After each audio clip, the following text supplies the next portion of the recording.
नमस्कार, जय Hind dear students, मेरे प्यारे बच्चों। आप सभी कैसे हैं? मैं आशा करता हूं आप सभी लोग स्वस्थ और मस्त होंगे। अच्छी बात है स्वस्थ रहना और हमेशा अपनी पढ़ाई में मस्त रहना। चलिए, कल के वीडियो में हम प्रॉपर्टीज पढ़ रहे थे। प्रॉपर्टीज मैंने 4 प्रॉपर्टीज आपको ऑलरेडी बता चुका हूं। उन प्रॉपर्टीज के आगे हम नेक्स्ट प्रॉपर्टी देखते हैं, 5th प्रॉपर्टी। हमारी 5th प्रॉपर्टी है, if each element of a row or column of a determinant is multiplied by constant k, then its value get multiplied by k. It means अगर किसी भी determinant में आप कोई भी एक रो या फिर कोई भी एक कॉलम में किसी भी कांस्टेंट का मल्टीप्लाई करते हैं तो जो डिटरमिनेंट का रिजल्ट आने वाला था ना, उसमें भी उसी नंबर का मल्टीप्लाई आएगा। जैसे कि मैंने एक डिटरमिनेंट माना है, फर्स्ट रो के element A B C, second row D E F और थर्ड रो जी एच आई।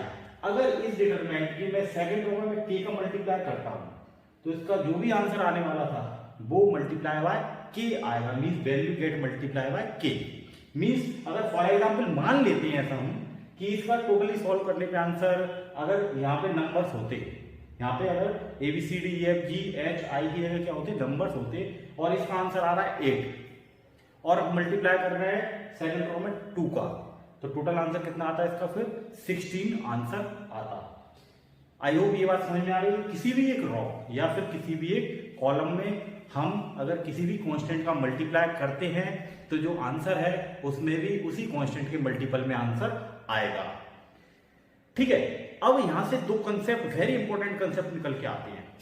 फर्स्ट कंसेप्ट तो ये है कि अगर डिटरमिनेंट में किसी भी रो या किसी भी कॉलम में कोई भी नंबर कॉमन आ रहा है तो हम कॉमन बाहर ले सकते हैं। कॉमन लेना आपको आता ही है कि ब्रैकेट से बाहर कॉमन किस तरीके से लिया जाता है। इसी तरीके से डिटरमिनेंट में किसी भी एक रो या फिर किसी भी एक कॉलम में कोई भी एलिमेंट कॉमन आ रहा है या फिर कॉमन मल्टीपल के फॉर्म में है तो हम वो कॉमन बाहर ले सकते हैं। दिस इज द फर्स्ट, इसका इंपॉर्टेंट कंक्लूजन निकल के आता है। सेकंड इसका कंक्लूजन ये है कि अगर कोई भी 2 रो और कोई भी 2 कॉलम के एलिमेंट्स अगर प्रोपोर्शनल हैं तो उसका आंसर ऑलवेज क्या जाएगा? 0। जैसे कि हम एक एग्जांपल ले लेते हैं। मैंने एक एग्जांपल लिया, डिटरमिनेंट लिया 2 4 6 8 10 देन 12 16 20 एंड 24। यहां पर देखिए सेकंड रो और सेकंड कॉलम दोनों एलिमेंट्स कैसे हैं? Proportional. 8 by 16 10 by 20 and 12 by 24। ये दोनों फर्स्ट सेकंड रो और थर्ड रो कैसे हैं? प्रोपोर्शनल है। मींस इसका रिजल्ट क्या आएगा? 0। चलिए हम देखते हैं कैसे रिजल्ट आएगा 0 इसका। मैंने थर्ड रो से 2 कॉमन ले लिया तो 2 4 6 8 10 12 देन 8 10 12। अब यहां पे देखिए second row and third row, मैंने थर्ड रो से तो 2 कॉमन मान लिया तो ये सेकंड और थर्ड रो के एलिमेंट्स कैसे हैं? आइडेंटिकल हैं। Means second row and third row identical. और हमने प्रॉपर्टी पढ़ी है, किसी भी डिटरमिनेंट में अगर कोई सी भी 2 रो या फिर कोई सी भी 2 कॉलम आइडेंटिकल है तो उसका आंसर क्या आता है? 0। Means 2 multiply by 0, this is equal to 0। तो इस प्रॉपर्टी के 2 इंपॉर्टेंट रिजल्ट है। पहला इंपॉर्टेंट रिजल्ट क्या है कि हम किसी भी रो या किसी भी कॉलम से अगर कोई भी कॉमन टर्म आ रही तो बाहर ले सकते हैं। सेकंड इसका मेन कंक्लूजन क्या है कि अगर कोई भी 2 रो या कोई भी 2 कॉलम हमारे यदि कैसे हैं? प्रोपोर्शनल हैं तो डिटरमिनेंट का आंसर क्या आएगा? 0 आएगा। वंस मोर प्रॉपर्टी को पढ़ लेते हैं। If each element of a row और ए column is multiplied by a constant k, then its value is multiplied by k. This is our 5th property. चलिए नेक्स्ट प्रॉपर्टी देखते हैं। 6th प्रॉपर्टी क्या है हमारी? यस, तो प्रॉपर्टी नंबर 6 है, if sum or all elements of a row or a column of a determinant can be expressed as a sum of 2 or more terms, then determinant can be expressed as a sum of 2 or more determinant. It means अगर किसी भी determinant में कोई भी रो या फिर column के elements को यदि हम सम के फॉर्म में एक्सप्रेस कर सकते हैं तो हम उस होल डिटरमिनेंट को भी डिटरमिनेंट्स के सम में एक्सप्रेस कर सकते हैं। जैसे कि हम एक एग्जांपल लेते हैं। मैंने एक एग्जांपल लिया, डिटरमिनेंट लिया जिसके फर्स्ट रो के एलिमेंट माने A plus P, B plus Q, C plus R, second row D E F, third row G H I. यहाँ पे जरा ध्यान से देखना, जो फर्स्ट रो के एलिमेंट्स हैं वो सम के फॉर्म में है, means A plus P, B plus Q और सी प्लस आर। तो इस होल डिटरमिनेंट को हम दो डिटरमिनेंट के सम के फॉर्म में एक्सप्रेस कर सकते हैं। मींस जो यहाँ पे फर्स्ट एलिमेंट्स है A B C plus second elements क्या थे हमारे, P Q R, okay. Then second row D E F, third row G H I, second row D E F, third row G H I. It means अगर किसी भी determinant के रो के या फिर कॉलम के एलिमेंट्स को आप सम के फॉर्म में एक्सप्रेस कर सकते हो, तो होल डिटरमिनेंट को भी सम डिटरमिनेंट्स के सम के फॉर्म में एक्सप्रेस कर सकते हो। ये इसका एक एग्जांपल है। इसमें अभी तक मैंने सिर्फ दो एलिमेंट्स लिए थे, दो से ज्यादा भी है तो ये ज्यादा डिटरमिनेंट्स के फॉर्म में, डिटरमिनेंट के सम के फॉर्म में रिप्रेजेंट हो जाएगा या फिर एक्सप्रेस कर सकते हैं। तो आई होप आपको ये सिक्स्थ प्रॉपर्टी समझ में आ गई। चलिए अब देखते हैं हम सेवेंथ प्रॉपर्टी। सेवेंथ प्रॉपर्टी है हमारी, if to each element of a row और column of a determinant the equimultiples of corresponding elements of the other row or column are added then the value of determinant remains same। इसका मतलब क्या है कि अगर किसी भी determinant में अगर आप दो रो को ऐड करते हैं, मींस फर्स्ट रो और सेकंड रो को यदि आप ऐड करते हैं और करस्पॉन्डिंग एलिमेंट्स के इक्वल मल्टीपल्स लेके, मींस जैसे कि फर्स्ट रो दिए आपने उसमें ऐड की सेकंड रो 2 का मल्टीपल करके, then the value of determinant remains same। अब आगे देखते हैं, that is the value of determinant remains same if we apply the operation Ri changes to Ri plus k times of Rj और Ci changes to Ci plus k times of k Cj। Okay, simple भाषा में समझ लीजिए इस property का मतलब क्या है। इस प्रॉपर्टी का मतलब ये है कि अगर आपको कोई डिटरमिनेंट दिया है, उस डिटरमिनेंट के आपको दो रो को ऐड करना है, जैसे R1 प्लस R2, ये तो सिंपल हो गया। बट अगर आपको चेंज करना है R1 changes to R1 plus 5 times of R2, means 5 को मल्टीपल करके R1 में ऐड करना है, तो भी आप कर सकते हैं। डिटरमिनेंट की वैल्यू पे कोई इफेक्ट नहीं पड़ेगा। इसी तरीके से ये ऑपरेशन आप कॉलम में भी लगा सकते हैं और रो में भी लगा सकते हैं, अप्लाई कर सकते हैं। चलिए इसका एक एग्जांपल देख लेते हैं। जैसे कि मैंने एक डिटरमिनेंट दिया, डिटरमिनेंट के एलिमेंट्स क्या लिए, A B C D E F G H I, ठीक है। अब मैं यहाँ पे ऑपरेशन अप्लाई कर रहा हूँ। अब मैं यहाँ पे कोई भी एक ऑपरेशन अप्लाई करता हूँ, जैसे कि मैंने एक ऑपरेशन रो को मान लिया, मैंने रो का ऑपरेशन माना R1 changes to R1 plus 7 times of R3, ये ऑपरेशन अप्लाई कर रहा हूँ। मींस R1 को चेंज कर रहा हूँ किस तरीके से कि R1 plus 7 times of R3, means R3 में 7 का मल्टीपल करके R1 में ऐड कर रहा हूँ, ठीक है। चलिए करते हैं, क्या आता है, a plus 7g, then b plus 7h, b plus 7h, then c plus 7i, then next d e f g h i। अभी देखिए इसके बाद अब हम सॉल्व करते हैं। तो देखिए अभी थोड़ी देर पहले एक प्रॉपर्टी पढ़ी थी, ये सम के फॉर्म में दिया हुआ है, और जब सम के फॉर्म में दिया हुआ है मींस इसको दो अलग अलग डिटरमिनेंट में एक्सप्रेस कर सकते हैं, means a b c d e f g h i, then plus next element क्या है, 7g 7h 7i, d e f g h i। देखिए ये तो हमारी ओरिजिनल जो पेरेंट डिटरमिनेंट था वही का वही है, okay. This is equal to delta, then plus. अब ध्यान से देखिए, यहां से मैं 7 कॉमन ले लेता हूं, तो जी एच आई मींस R1 और R3 क्या है, सेम। R1 एंड R3 के सारे एलिमेंट सेम है, मींस कैसे हैं R1 एंड R3 आइडेंटिकल। और हमें पता है अगर डिटरमिनेंट में कोई भी दो रो या दो कॉलम आइडेंटिकल होते हैं तो उसकी वैल्यू क्या आती है, 0। तो इसकी टोटल वैल्यू क्या हो जाएगी, 0 7 इंटू 0, अगर हम 7 कॉमन ले लेते हैं तो, ठीक है। उसी प्रॉपर्टी में हमने कंक्लूजन भी पढ़ा था कि अगर कोई से भी दो रो या कोई से भी दो कॉलम कैसे होते हैं, प्रोपोर्शनल होते हैं, तो उसका आंसर भी क्या होता है, 0। तो देखिए R1 और R3 कैसे हैं, प्रोपोर्शनल है, इसलिए इसका आंसर क्या होगा, 0। मींस आंसर क्या बचा, डेल्टा। मींस जो हमारा डिटरमिनेंट दिया था वही के वही डिटरमिनेंट आंसर में आया है। मींस हम इस तरह के ऑपरेशन यूज कर सकते हैं, किस तरह के, कि R1 को चेंज करें, R1 changes to R1 plus 4 times of R2, इस तरह के ऑपरेशन अप्लाई कर सकते हैं। देन नेक्स्ट और आपको और भी देखें, कॉलम के देखें C1 changes to C1 plus 5 times of C3, इस तरह के ऑप्शन इजीली यूज कर सकते हैं। अभी देखिए मैंने प्लस में लिखा है, अगर मैं ऐसा लिखूं C1 changes to C1 minus 5 times of C3, ऐसा ऑपरेशन भी यूज कर सकते हैं।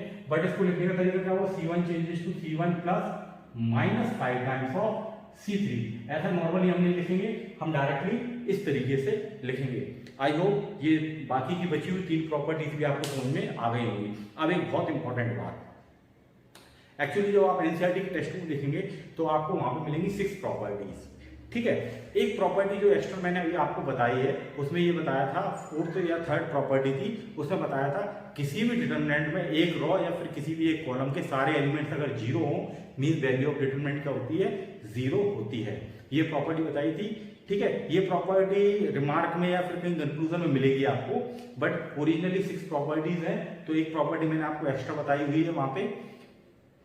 तो ये सारी प्रॉपर्टीज तो आपको समझ में आ गई। जब आपको प्रॉपर्टीज समझ में आ गई तो आप प्रॉपर्टीज वाले क्वेश्चन अच्छे तरीके से सॉल्व कर पाएंगे। जब तक प्रॉपर्टी अच्छे से समझ में ना आए, अप्लाई ना कर पाए, जब तक क्वेश्चन को सॉल्व ना करें, पहले प्रॉपर्टीज मस्ट है। तो जब तक बेसिक कंसेप्ट अच्छे से क्लियर नहीं होंगे, जब तक हम क्वेश्चन को अच्छे तरीके से सॉल्व नहीं कर सकते। चलिए अब हम नेक्स्ट कंसेप्ट की ओर चलते हैं। नेक्स्ट कंसेप्ट क्या है चैप्टर के, तो हमारा चैप्टर का नेक्स्ट कंसेप्ट है area of triangle. Area of triangle by determinant method, ठीक है। तो फॉर एग्जांपल ये ट्राइंगल ले लिया मैंने ABC, वर्टाइसेस A के मैंने जो कोऑर्डिनेट्स हैं वो सपोज किए x1 y1, B वर्टाइसेस के कोऑर्डिनेट x2, y2 और C वर्टाइसेस के कोऑर्डिनेट x3, y3, ये मैंने सपोज कर लिए, ठीक है। अब इसको डिटरमिनेंट मेथड से मेरे को या डिटरमिनेंट रूल से मेरे को इसका एरिया ऑफ ट्राइंगल फाइंड करना है। तो एरिया ऑफ ट्राइंगल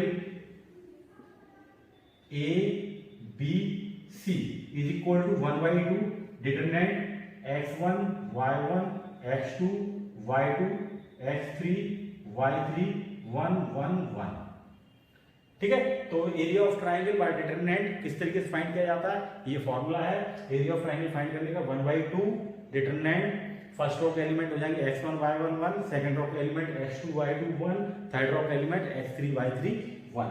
अब देखिए जरा यहाँ पे ध्यान से देखें, ट्राइंगल फॉर्म कब होता है, जब तीनों पॉइंट कैसे हो, हमारे नॉन कोलिनियर पॉइंट्स हो। तीनों पॉइंट्स कैसे हो, नॉन कोलिनियर पॉइंट्स हो। और अगर तीनों पॉइंट्स कैसे हो गए, कोलिनियर, मींस 1 2 और 3, ये ABC। अब अगर ये तीनों पॉइंट्स कोलिनियर हो गए, मींस ये ट्रायंगल तो फॉर्म करेंगे नहीं। जब ट्रायंगल फॉर्म नहीं करेंगे तो एरिया भी नहीं आएगा, और जब एरिया नहीं आएगा मींस एरिया की वैल्यू क्या आएगी, 0। मींस अगर पॉइंट्स आपके कोलिनियर दिए, अगर आपको पॉइंट्स कोलिनियर दिए हैं, then area of triangle must be 0। Area of triangle क्या आएगा, 0। तो उसके लिए हम कंसेप्ट क्या यूज करेंगे, तो देखिए for collinear points, collinear points के लिए हम कंसेप्ट यूज करेंगे, कोलिनियर पॉइंट्स के लिए हम कंसेप्ट यूज करेंगे कि एरिया ऑफ ट्रायंगल हमारा जाएगा, area of triangle ABC is equal to 0, means 1/2 x1 y1 1 x2 y2 1 x3 y3 1 is equal to 0, ठीक है। और ये 1/2 को साइड मल्टीप्लाई कर देंगे तो 0 ही होना है, तो बचेगा क्या, x1 y1 1 x2 y2 1 x3 y3 1 is equal to 0। Means अगर आपको कोलिनियर पॉइंट्स की कंडीशन अप्लाई करनी है, अगर प्रूव करना है तो एरिया ऑफ ट्रायंगल फाइंड करो, वो 0 हो जाएगा। अगर पॉइंट्स कोलिनियर दिए हैं और कोई इक्वेशन फाइंड करनी है, मींस आप ये कंसेप्ट लेके चलेंगे, means since ABC are collinear points, therefore area of triangle is 0 and determinant x1 y1 1 x2 y2 1 x3 y3 1 is equal to 0। यहां पर वैल्यू सब्स्टिट्यूट करेंगे तो इक्वेशन ऑफ लाइन फॉर्म हो जाएगी। तो ये रहा हमारा एरिया ऑफ ट्रायंगल का कंसेप्ट। इसमें एरिया ऑफ ट्रायंगल भी फाइंड करने के लिए आएगा, इक्वेशन ऑफ लाइन फाइंड करने के लिए आएगा, पॉइंट्स कोलिनियर प्रूव करने को आएंगे, और डिफरेंट इसी टॉपिक से रिलेटेड क्वेश्चंस हमारी टेक्स्ट बुक में दिए हुए हैं। ओके, तो नेक्स्ट कंसेप्ट देखते हैं। तो हमारा नेक्स्ट कंसेप्ट है adjoint of A matrix. Adjoint of A matrix, for example मैंने एक मैट्रिक्स सपोज की ए matrix, square matrix A11 A12 A13 A21 A22 A23 A31 A32 A33। ये मेरी स्क्वायर मैट्रिक्स है 3/3 की। ठीक है, अब मेरे को इस मैट्रिक्स का क्या फाइंड करना है, एडजॉइंट मैट्रिक्स फाइंड करनी है। तो एडजॉइंट मैट्रिक्स का फॉर्मूला होता है, या फिर इसको ऐसे लिखेंगे adjoint A means adjoint of matrix A, this is equal to transpose of cofactor matrix, cofactor matrix. देखिए डियर स्टूडेंट, मैंने पिछले वीडियो में आपको कोफैक्टर फाइंड करना बताया है कि यहाँ पे 9 एलिमेंट्स हैं और 9 एलिमेंट्स हम क्या फाइंड कर सकते हैं, कोफैक्टर फाइंड कर सकते हैं। कोफैक्टर का रिप्रेजेंटेशन किस तरीके से बताया था, कैपिटल ए से भी कर सकते हैं या फिर कैपिटल सी से भी कर सकते हैं। तो फर्स्ट एलिमेंट जो A11 है, इसका कोफैक्टर क्या आएगा हमारा, A11, A12, A13, A21, A22, A23, A31, A32, A33। तो देखिए अभी तो ये कोफैक्टर मैट्रिक्स लिखी है मैंने, लेकिन कोफैक्टर मैट्रिक्स का क्या फाइंड करना है, ट्रांसपोज। कोफैक्टर मैट्रिक्स का जो ट्रांसपोज होता है, ट्रांसपोज मैट्रिक्स बनती है, उसी को हम बोलते हैं एडजॉइंट ए।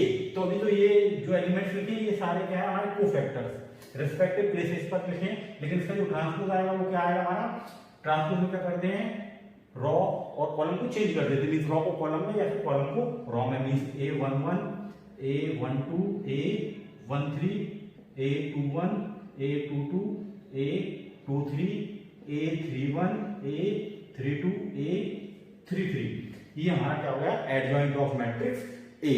तो एडजॉइंट किसी भी मैट्रिक्स से एडजॉइंट फाइंड करने के लिए आप क्या फाइंड करोगे, सबसे पहले उसमें जितने भी एलिमेंट्स हैं सारे एलिमेंट्स के क्या फाइंड करोगे, कोफैक्टर फाइंड करोगे, कोफैक्टर की मैट्रिक्स बनाओगे और उस मैट्रिक्स का क्या कर दोगे, ट्रांसपोज, तो हमारा एडजॉइंट ऑफ ए आ जाएगा।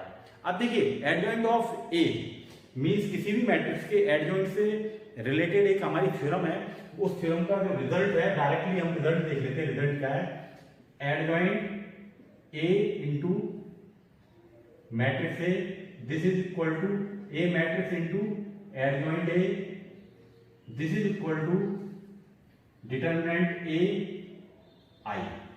ओके, तो थ्योरम का जो रिजल्ट है वो क्या है, adjoint A into A, this is equal to A into adjoint A is equal to determinant A into I. तो ये एडजॉइंट पे बेस्ड हमारी एक थ्योरम है। और एडजॉइंट किस तरीके से फाइंड किया जाता है, कोई भी एक स्क्वायर मैट्रिक्स दी है, उसके मैट्रिक्स के सभी एलिमेंट्स का क्या फाइंड करेंगे, हम कोफैक्टर फाइंड करेंगे, कोफैक्टर की मैट्रिक्स बनाएंगे और कोफैक्टर की जो मैट्रिक्स होगी उसका हम क्या फाइंड कर देंगे, ट्रांसपोज, तो उस मैट्रिक्स का क्या कहलाएगा, एडजॉइंट। ओके, चलिए नेक्स्ट कंसेप्ट देखते हैं। यस, तो नेक्स्ट कंसेप्ट है हमारा सिंगुलर मैट्रिक्स। सिंगुलर मैट्रिक्स जब कहलाएगी जब कोई भी स्क्वायर मैट्रिक्स सिंगुलर मैट्रिक्स तब कहलाती है जब determinant of A is equal to 0। Means singular matrix कब होगी, उस मैट्रिक्स का हम डिटरमिनेंट फाइंड करें, आंसर क्या जाता है, 0 जाता है। मींस मैट्रिक्स कैसी है हमारी, सिंगुलर है। And non singular matrix means अगर किसी भी स्क्वायर मैट्रिक्स का हम डिटरमिनेंट फाइंड करते हैं और डज नॉट इक्वल टू 0 आता है, मींस वो मैट्रिक्स कैसी है हमारी, नॉन सिंगुलर मैट्रिक्स। मींस मैंने एक मैट्रिक्स ली, ए मैट्रिक्स 1 2 3 4। ओके, अभी ये मैट्रिक्स मैंने मैट्रिक्स ली, ओके, ये मैंने मैट्रिक्स ए ली 1 2 3 4। मैं इसका डिटरमिनेंट फाइंड करता हूं, तो डिटरमिनेंट फाइंड करूंगा 1 2 3 4। 2 बाई 2 का डिटरमिनेंट किस तरीके से फाइंड करते हैं, क्रॉस मल्टीप्लाई करके, means 1 into 4 4 minus 4 into 2 6, this is equal to -2 and does not is equal to 0, means here matrix A is non-singular matrix। अगर ये आंसर क्या आता हमारा, इक्वल टू 0, मींस मैट्रिक्स कैसी होती है हमारी, सिंगुलर मैट्रिक्स होती। तो सिंगुलर और नॉन सिंगुलर मैट्रिक्स क्या होती है ये आपको समझ में आ गया। ठीक है, नेक्स्ट देखते हैं theorem, A square matrix is invertible if and only if A is non singular matrix. Invertible का मतलब पता है, इन्वर्टिबल का मतलब ऑलरेडी पहले ही बता चुके हैं कि इन्वर्टिबल मैट्रिक्स कब होती है, जब उसका इन्वर्स एग्जिस्ट करता है।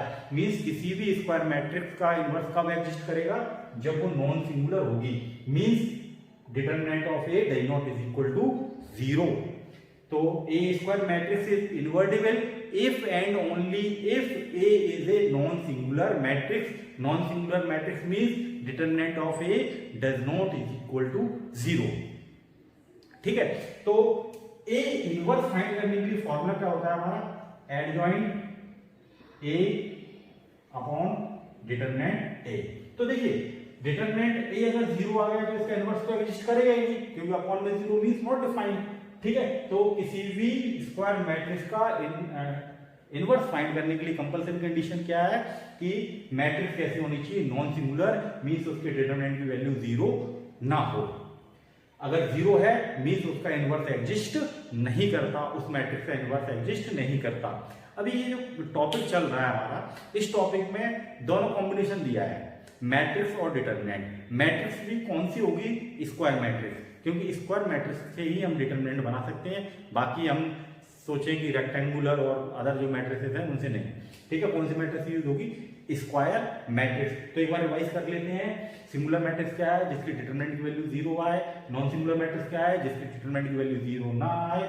थ्योरम क्या है हमारी, कोई भी matrix A square matrix is invertible if and only if it is a non singular matrix. Means अगर कोई भी मैट्रिक्स स्क्वायर मैट्रिक्स हमारी नॉन सिंगुलर मैट्रिक्स है तभी वो इन्वर्टिबल हो सकती है।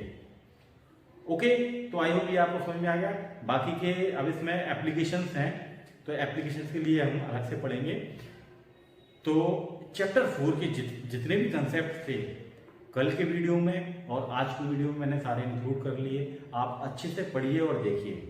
और टुडे इज 14 अगस्त 2020, कल 15 अगस्त 2020 है, मीन्स हमारा इंडिपेंडेंस डे है, हमारा इंडिपेंडेंस डे। तो happy independence day to all of you. जय हिंद।